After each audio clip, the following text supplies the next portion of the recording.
Assalamualaikum warahmatullahi wabarakatuh. Perkenalkan kami dari kelompok 3 dari kelas 7D mata kuliah Ilmu Data dengan dosen pengampu Bapak Arbi Harzan Nasution.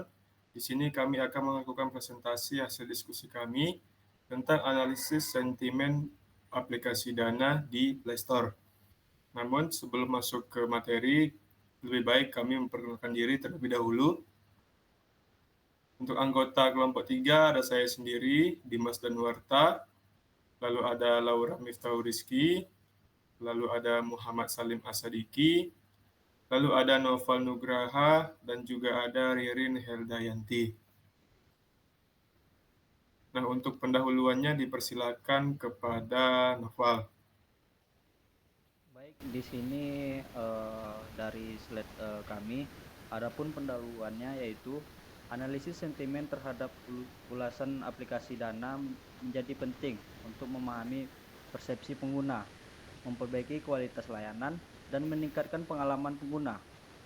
Peneliti ini bertujuan untuk mengklarifikasikan sentimen ulasan pengguna ke dalam kategori positif, negatif, atau netral dengan menggunakan metode machine learning atau natural language processing atau NLP. Nah, kemudian selanjutnya, kemajuan teknologi mendorong masyarakat untuk menggunakan dompet digital sebagai solusi pembayaran yang praktis dan efisien. Dana menjadi salah satu aplikasi yang banyak diunduh di Google Play Store, sehingga menimbulkan banyak ulasan dari pengguna.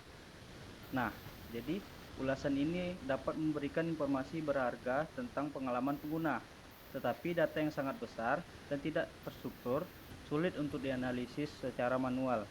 Oleh karena itu, diperlukan teknik analisis sentimen untuk mengelola data ini dan mendapatkan wawasan mengenai opini publik tentang aplikasi Dana.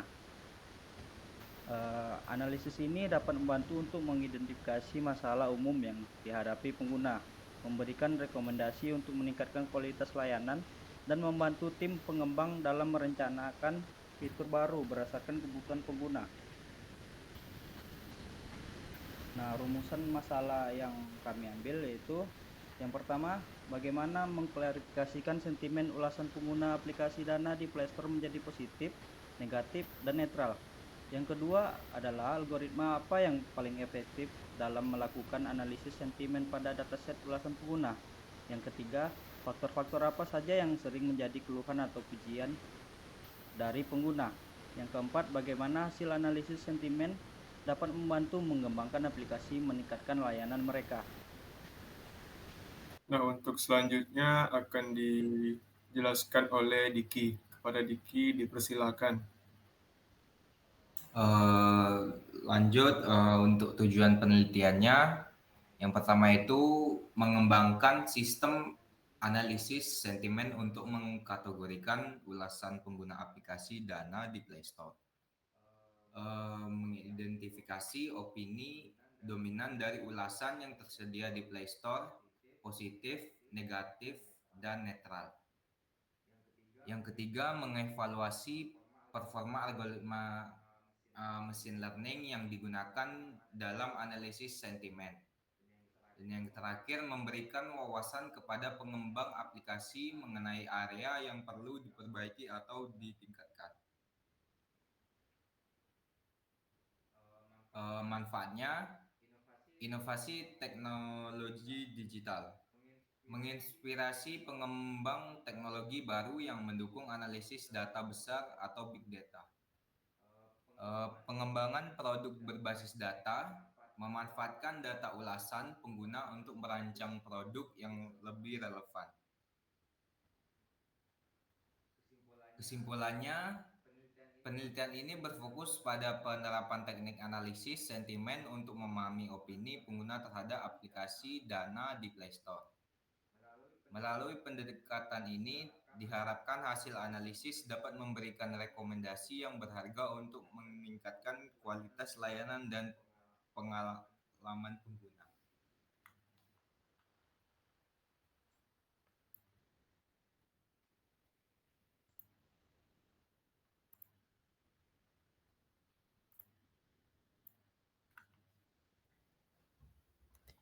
Nah, selanjutnya di lanjut. Selanjutnya di bagian import and dataset, yang dimana di sini adanya import library umum yang ada Pandas, NumPy, Pickle, NLTK, dan Ray. Nah, jadi Pandas itu digunakan untuk manipulasi dan analisis data, sedangkan NumPy digunakan untuk operasi matematika dan array multimedisi. Bagian Pickle itu digunakan untuk menyimpan dan memuat model machine learning yang telah dilatih. NLTK itu library untuk memprosesan bahasa alami seperti natural language processing, dan R itu fungsinya untuk modul manipulasi string berbasis ekspresi regular. Ada juga import bagian library NLTK yang dimana porter streamer itu algoritma yang mengubah kata menjadi bentuk dasar seperti running menjadi run.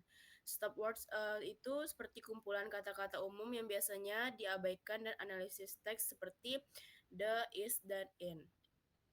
Selanjutnya ada di bagian library scikit-learn yang dimana convectorizer itu fungsinya untuk mengubah teks menjadi representasi numerik atau bag of words. Train test split itu fungsinya untuk membagi dataset menjadi data latih dan uji. Ada juga metode evaluasi seperti confession matrix yang dimana matrix itu untuk menampilkan prediksi benar dan salah, akurasi score itu mengukur akurasi model, precision score itu mengukur presisi, recall score itu mengukur sensitivitas atau true positive rate, F1 score itu harmonik rata-rata antara presisi dan recall.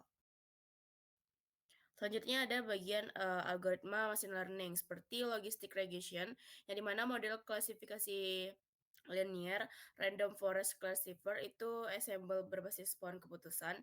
KNN itu klasifikasi berbasis jarak.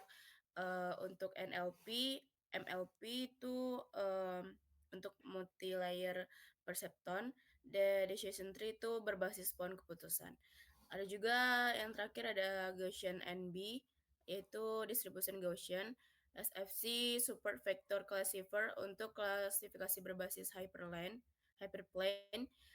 Di bagian display itu menampilkan data dalam format yang lebih baik di notebook Jupyter. Yang terakhir NLTK download stop word itu untuk mengubah daftar kata stop word kata-kata umum, NLTK untuk proses pemrosesan teks. Di bagian import pada SPD, DFPD Red Dana CSV itu untuk membaca data yaitu data dari dana CSV. Jadi bagian dana itu harus CSV agar bisa datanya terbaca oleh Jupyter.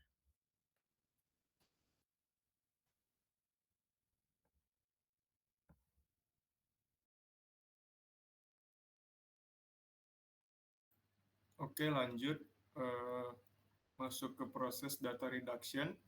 Karena di dataset kami itu sangat banyak jumlahnya, yaitu sampai 50.000 rows. Nah, untuk menghemat waktu saat menjalankannya, kami menggunakan data reduction yaitu df sample dengan n sama dengan 3000, lalu random state-nya itu untuk mengacak datanya.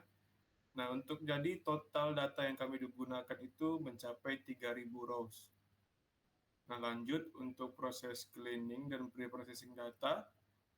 Nah, di sini saya deklarasi dulu kolom apa yang akan ditampilkan, yaitu ada konten dan juga sentimen. Nah, lalu untuk pre-processingnya ada yang pertama menghapus konten duplikat dengan menggunakan sintak drop duplicate.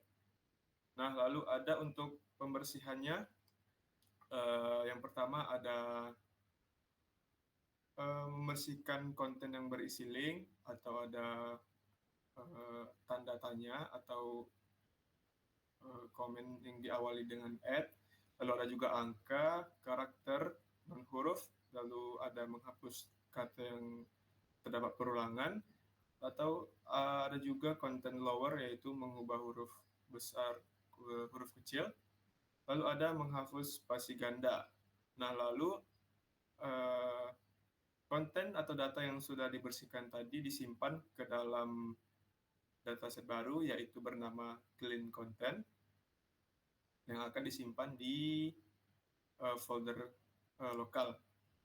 Nah, untuk tampilan setelah dipanggil, berikut ada kolom konten, sentimen, dan juga konten yang sudah dibersihkan. Nah, bisa dilihat perbedaannya, konten yang masih mentah setelah dilakukan pembersihan. Nah, lalu ada juga proses tokenize, yaitu mengubah kalimat menjadi kata per kata. Nah, bisa disimak di sini untuk kalimat memudahkan pembayaran, nah, dibagi menjadi perkatanya, yaitu ada kata memudahkan dan juga pembayaran. Nah, lalu ada proses stop words. Lanjut saja ke hasilnya setelah dilakukan stop words. Nah, lalu ada juga proses stemming. Nah, untuk proses stemming ini mengubah kata dari kata yang masih mentah tadi ke bentuk dasar dan memotong adanya imbuhan. Nah, setelah di stemming, berikut ada hasilnya. Nah, lalu data yang sudah dibersihkan tadi, yang sudah melewati preprocessing, cleaning, dan juga stemming, akan disimpan di dalam folder, file dataset clean content. Nah, berikut sudah saya lakukan pemanggilan. Hasilnya dari 3.000 data tadi, dapati hasil menjadi 2.185 rows.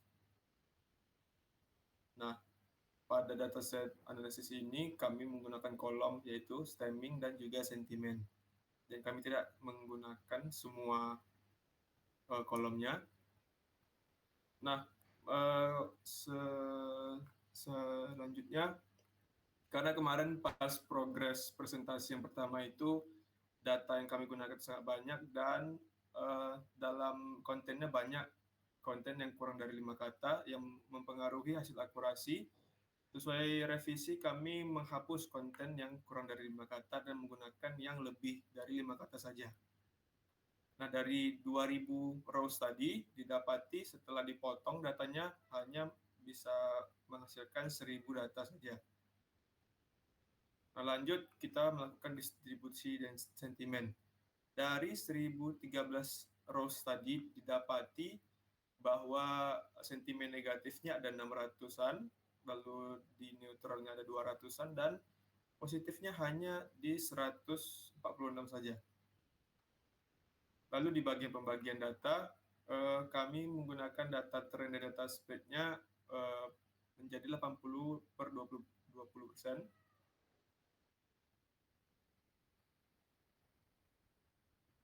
Nah, ini hasil y-test-nya. Sentimen apa saja yang akan keluar. Nah, lanjut kita masuk ke training model. Sesuai dari contoh yang telah Bapak sampaikan di pertemuan sebelumnya, yaitu tentang pickle.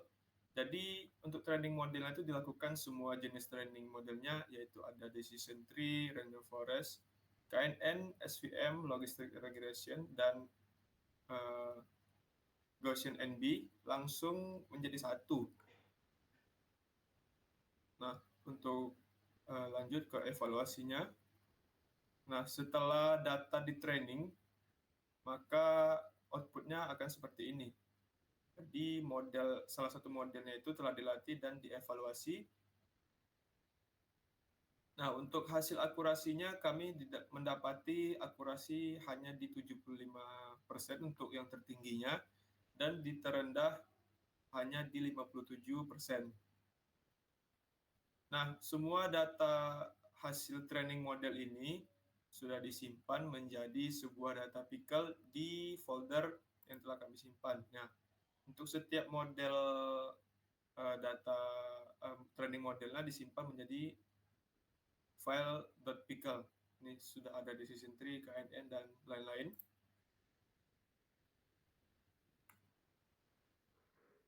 Lanjut. Nah, ini sintak untuk menyimpan file-file tersebut. Ini salah satunya model logistic regression dan configurizer berhasil disimpan dengan nama logistic logistic regression.pickle. Nah, di sini jika kita ingin menambahkan konten baru, bisa kita masukkan dengan sintaks seperti ini. Contohnya kita menggunakan decision tree.pickle. Nah, di sini sudah ada beberapa konten yang salah satunya dari positif, netral, dan juga negatif. Nah, di sini nanti akan tersimpan di decision tree.pickle. Ini ada before-nya, lalu ada juga after-nya. Oke. Bisa dilanjutkan untuk ke demonstrasi websitenya. Dipersilakan kepada Laura.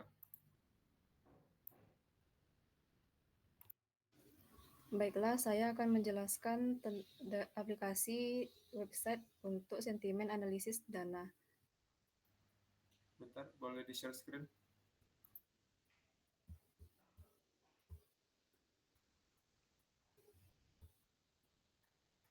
Yang pertama, untuk aplikasi dari codingan app.py itu berisi tentang aplikasi untuk memanfaatkan model dan pembelajaran mesin yang telah dilatih sebelumnya dan disimpan dalam file decision tree. Lalu untuk model yang digunakan memprediksi apakah sentimen teks berhasil mengidentifikasi positif atau netral. Lalu untuk mengimport pustaka diperlukan from place. Lalu untuk membuka website menggunakan Pickle untuk membuat model yang disimpan, dan untuk pustaka NLTK digunakan untuk memproses teks. Selanjutnya untuk tahap awal, aplikasi memastikan data NLTK seperti stop word untuk tersedia. Jika file model atau vectorizer tidak ditemukan, aplikasi akan memberikan pesan kesalahan yang jelas. Untuk proses inti melibatkan pengolahan teks yang dimasukkan menggunakan pengguna melalui fungsi pre-processing, yang dimana untuk fungsi ini bertugas untuk membersihkan teks dari karakter non-alfabet dan mengubahnya menjadi huruf kecil. Lalu untuk melakukan stemming dan menghapus kata-kata umum yang tidak digunakan. Selanjutnya untuk index.html, pada sisi antarmuka pengguna, aplikasi menyediakan halaman utama dengan formulir input teks yang dirancang menggunakan template HTML. Setelah pengguna mengirimkan teks, aplikasi akan memproses teks tersebut, lalu dan memprediksinya sentimen menggunakan model pembelajaran mesin yang telah dimuat. Untuk meningkatkan pengalaman pengguna, antarmuka dirancang responsif dengan gaya modern menggunakan CSS. Selanjutnya untuk elemen-elemen seperti efek hover dan bayangan lembut dan warna yang menarik digunakan untuk memisahkan hasil prediksi dengan jelas. Setelah itu, aplikasi juga menyertakan indikator pemrosesan berupa loading spinner yang ditampilkan saat proses analisis sedang berlangsung. Selanjutnya, untuk cara merunning aplikasi, gunakan Python app.py, lalu klik Enter.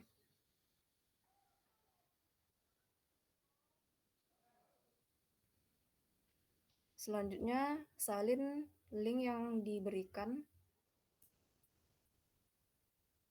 lalu masukkan ke website. Setelah itu, untuk memasukkan teks analisis, gunakan data yang ada pada file decision tree. Contohnya seperti aplikasi ini sangat membantu untuk urusan finansial saya. Lalu klik analis dan terdeteksi sentimen positif. Sedangkan untuk sentimen netral, gunakan teks aplikasi dana ini biasa saja. Lalu klik analisis, maka akan terdeteksi dia itu sentimen netral. Selanjutnya untuk teks, saya tidak merekomendasikan bagi pengguna untuk transfer saldo. Gunakan ini untuk sentimen negatif, lalu analisis. maka akan terdeteksi sentimen negatif.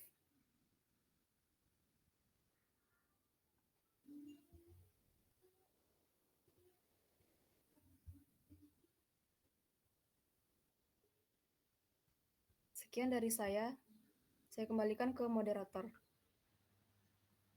Baik, mungkin cukup seperti itu hasil presentasi dan analisis tentang sentimen aplikasi Dana di Play Store. Lebih dan kurangnya kami mohon maaf. Kami ucapkan Assalamualaikum warahmatullahi wabarakatuh.